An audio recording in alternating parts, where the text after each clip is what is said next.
Morning, everyone. Got a little wheel story, or the wheel here has two or three stories for you. So I was talking to a buddy the other day and got me thinking about this. So thought I'd make a little video about it.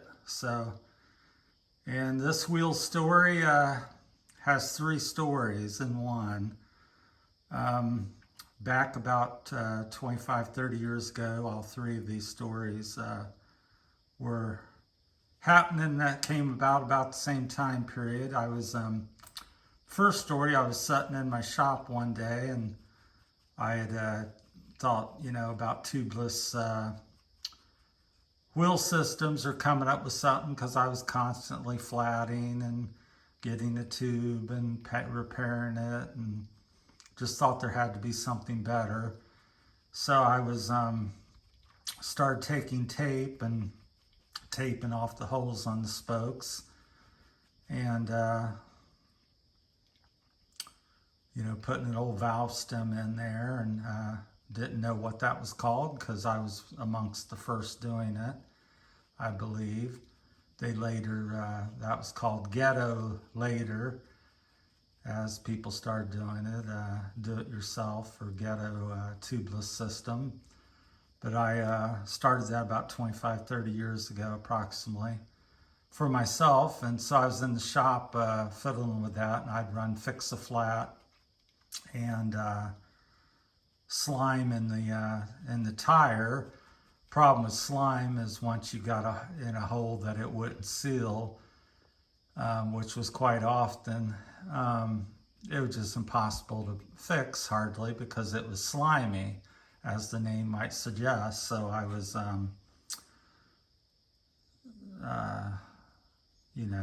so once you did have a hole that it wouldn't repair, you couldn't put a patch, or it's just a slimy mess. So that was made it very difficult, and the Fix-A-Flat didn't work very well. So I had a subscription to Mountain Bike Action back in the day, big mountain biker. And hopefully we'll get this all in here in a short video. If not, I'll have to make part two. But I seen an article about a guy named Stan, I can't even pronounce his last name, Novichowitz or something, which later becomes stansnotubes.com. And he had a little brief thing, and he was doing some trying to invent and promote some sort of sealant, latex sealant. So I got his number out of the magazine. I gave him a call, and he picked up. He said he was out in his garage working on his sealant, this latex sealant, because we talked for maybe 45 minutes to an hour. I said, yeah, I'm trying to do some stuff as well. I've got the tubeless down. I just don't have a good enough product to seal the tubes. So he said he would send me some. I said, great, and thanks. And I said, if this all works out, I said, someday, Stan, you're going to be a multi-millionaire and stuff. You're going to have your own wheels and you're going to be famous. So that was 25, 30 years ago. And now he has tires, rims, wheel systems. I don't know all of what I haven't checked in. I've kind of gotten out of the mountain bike scene about 8 years ago, but I don't know what all he's into. But he's gotten quite big and can't hardly talk to him anymore. But anyhow, good for him.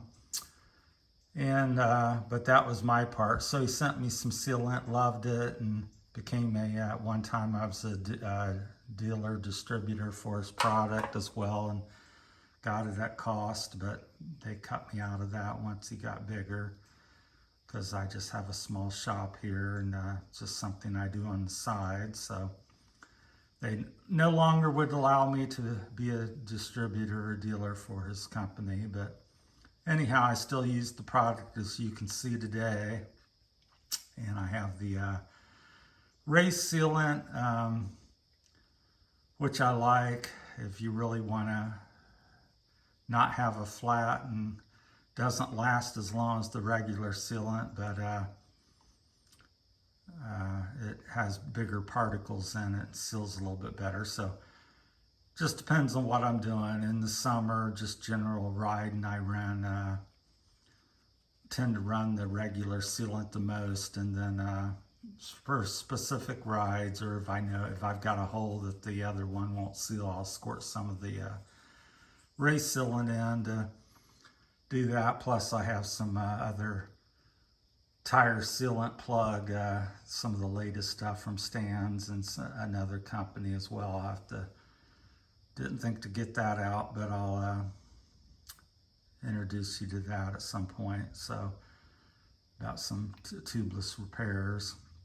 So that's my little story on Stan's. But and the other thing is on Stan's, while we're talking about him, and I heard about this guy called Dave Thomas, famous wheel builder even back then, and more so probably even today. SpeedDreamsWheels.com, I think. His name's Dave. Dave's Wheels, Dave Thomas, Speed Dreams.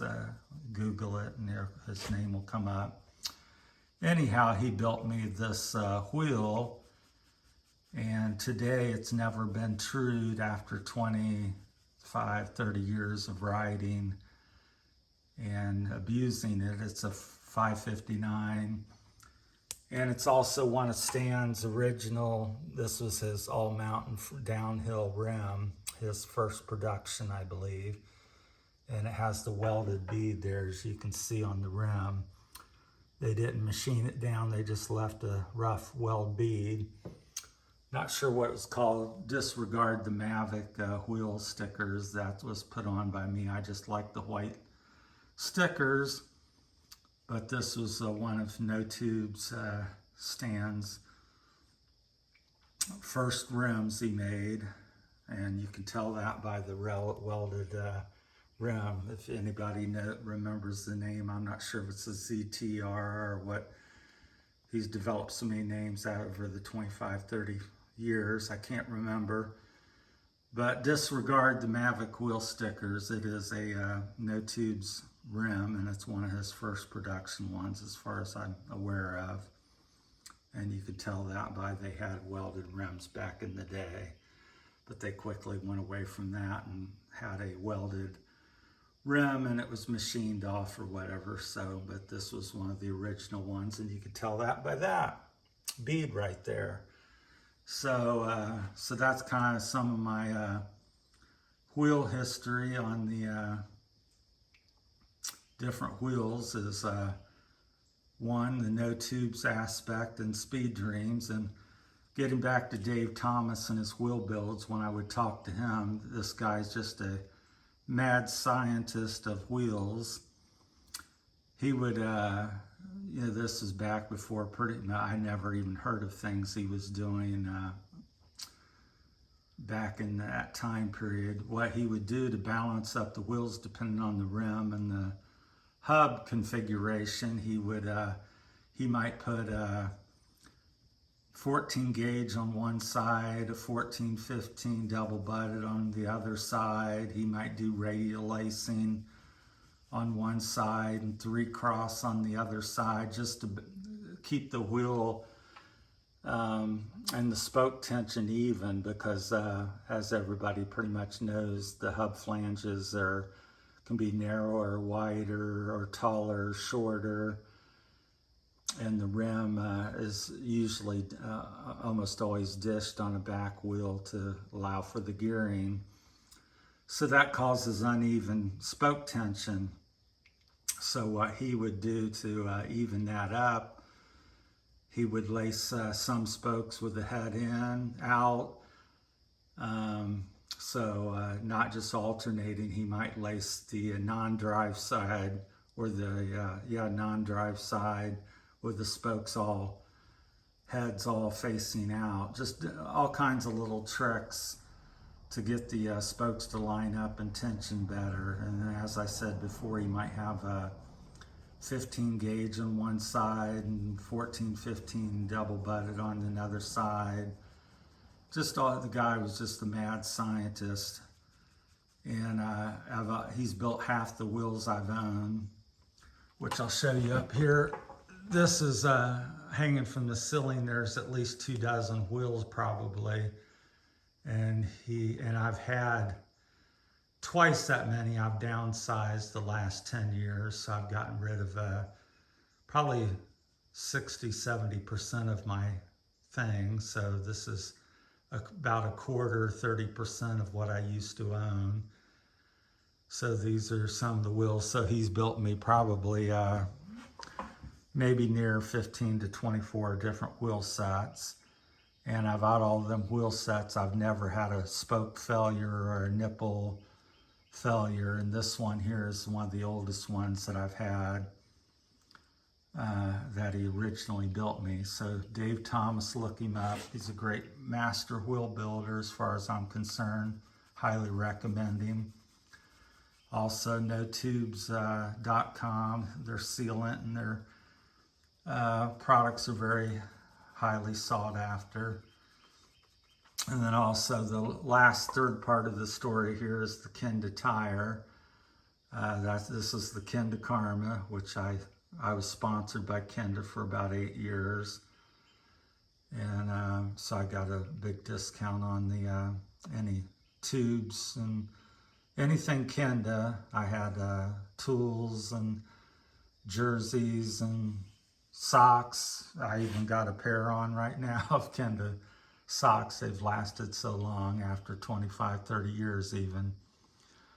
Because I just got dozens and boxes of that. I must have had 250–300 Kenda tires in the shop at one time. So, and the Kenda Karma was some of my favorite all-around tires, which this one is. This has the reflective, sparkling sidewall.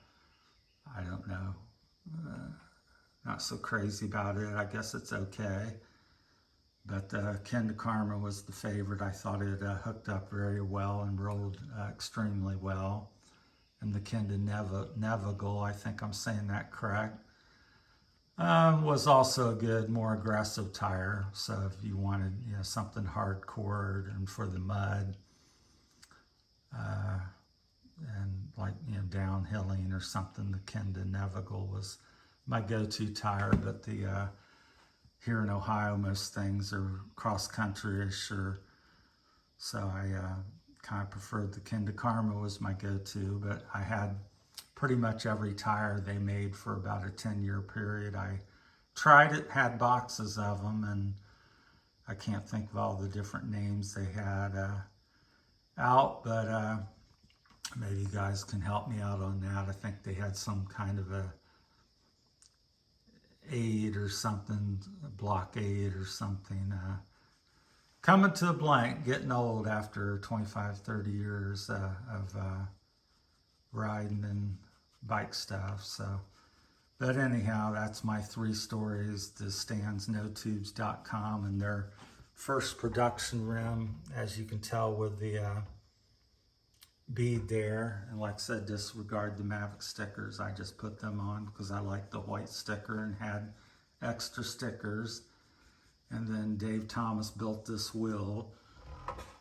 And this was more generic as far as I can see, although it's never been trued or needed to. And I've even cased this out. I was trying to bunny hop this curb back in the day, about 25–30 years ago.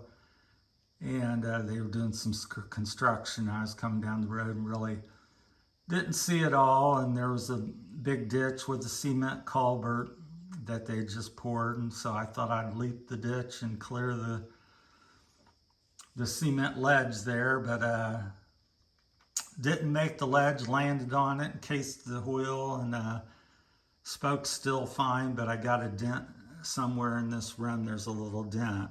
I don't think it really put a hop in it per se, but there is a good dent in the rim. But I continue to ride it, and it's been in the shop hanging on the wall for the last 10 years probably. I don't use it anymore, but I thought it'd make a great story for you all and hope you appreciate it. So that's my wheel with the 3 stories of Dave Thomas, Wheel Builder, Kenda Tires, and NoTubes.com. So thanks for everybody watching, and I'm no longer sponsored or get anything from any of these people. I just wanted to share a little story with you this morning. So have a great day. Thank you.